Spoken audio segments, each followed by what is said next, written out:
మీ business ఏదైనా మీ ఊర్లో promotion చేయాలంటే అది సుమన్ టీవీతోనే సాధ్యం. ఇప్పుడే సంప్రదించండి. Hi hello viewers, welcome to Suman TV. నేను మీ అమర్నాథ్. ప్రజెంట్ మనం విశాఖపట్నం భీమిలి నియోజకవర్గం ఆనందపురం మండలం గట్టుపల్లి రెవెన్యూ చందక గ్రామం దగ్గర అయితే మనం ఉన్నామండి. ఈరోజు మనం ఒక రైతుని మీకు పరిచయం చేయబోతున్నాను. ఆల్రెడీ లాస్ట్ టైం మనం వీడియో చేసినప్పుడు అయితే కనుక ఈయన వంగ తోట అయితే కనుక వేయడం జరిగింది.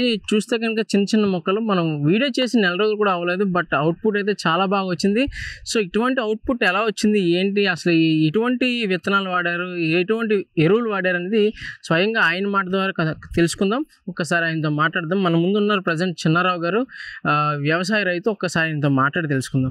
సార్ చెప్పండి. అదే సార్, మీరు వచ్చి 15 రోజులు అయిందా? 20 రోజులు అయింది సార్. అప్పుడు చిన్న మొక్క కదా, చిన్న మొక్క అప్పుడే వేసినట్టు పుంజు కాయ దిగలేదు. దిగపోయినా సరే ఈ 20 రోజుల్లోనే తైనాత్ చేశాను దీనికి ఎరువులు వేసి మందు కొట్టి. అసలు ఎలాంటి ఎరువులు వాడారు? ఎరువులు అంటే గేదె పేడ, ఓకే సార్, యాపిండి, డియాపు అన్ని కలిపి మిక్సింగ్ చేసి వేసాను అనమాట. మిక్సింగ్ చేసి వేసిన తర్వాత ఒక బుడ్డు పురుగుల మందు ఒకటి 800, 5 క్యాన్లు అవుతుంది. 5 క్యాన్లు అయితే 5 క్యాన్లు కొడితే 15 రోజుల చుట్టూ కొడుతుంది అనమాట. దాన్ని బట్టి కాయ పెరుగుదల పట్టలేదా? ఎక్కడ పురుగు అయితే కొమ్మ కొడుతుంది, పురుగు వస్తుంది, దాని పెరుగుదల వస్తుంది. అలా 15 రోజులకు ఒకసారి మీరు కొడుతూ ఉంటారు ఆ మందుని. దానికి అలా తడి పెట్టాలి. అయితే వేపిండి ఇవన్నిటికి సారం నేల సారమేనా ఇంకేదన్నా? దానికి నేలతో సారం కాదండి, ఇది మన పెట్టిన దీన్ని పెట్టే ఉంటుంది. యాపిండి, పటాసు, యాపిండి, పటాసు, డియాపు, గోమరి 4 కలిపిగానే వేసామంటే అలాంటి మొక్కైనా నిమ్మ వచ్చేద్దండి. నిమ్మ వస్తుంది అంటారా? నిమ్మ వస్తుంది, కాయ పెరుగుదల వస్తుంది. సో మామూలు చూస్తే మన దగ్గర కాయ సైజ్ కూడా చాలా పెద్దగా వచ్చింది, చాలా బ్యూటిఫుల్ గా ఉంది. టైం ఒక రోజు దాటిపోతే రోజు పెరిగిపోతుంది, కాయ పెరిగిపోతుంది. చిన్న ఓవర్ సైజ్ లో ఏరాలి దాన్ని. ప్రెసెంట్ ఉన్న మార్కెట్ వారాన 3 చుట్లు ఏరాలి సార్. ప్రెసెంట్ ఉన్న మార్కెట్ రేట్ ఎలా ఉంది? ఇప్పుడు మార్కెట్ అంటే ఇప్పుడు సీజన్ కాదు కదా, పెళ్లిళ్ళు కాదు కదా, మామూలుగా 400, 500 అమ్ముతుంది ప్యాకెట్. సిమెంట్ ప్యాకెట్ 20 కేజీలు ప్యాకెట్. ఓకే. సో సార్ ఎలా ఉందంటారు మామూలుగా ప్రెసెంట్? ఇది కాకుండా మీరు ఇంకేం పండిస్తున్నారు ఇక్కడ? కేర దోసకాయ, అలాగే పుచ్చకాయ, పచ్చిమిర్చి, ఆనపకాయ. ఓకే. సో సార్ అంటే వంకాయ కాకుండా ఇంకేది లాభదాయకంగా ఉంటుంది ప్రెసెంట్ కూరగాయల్లో?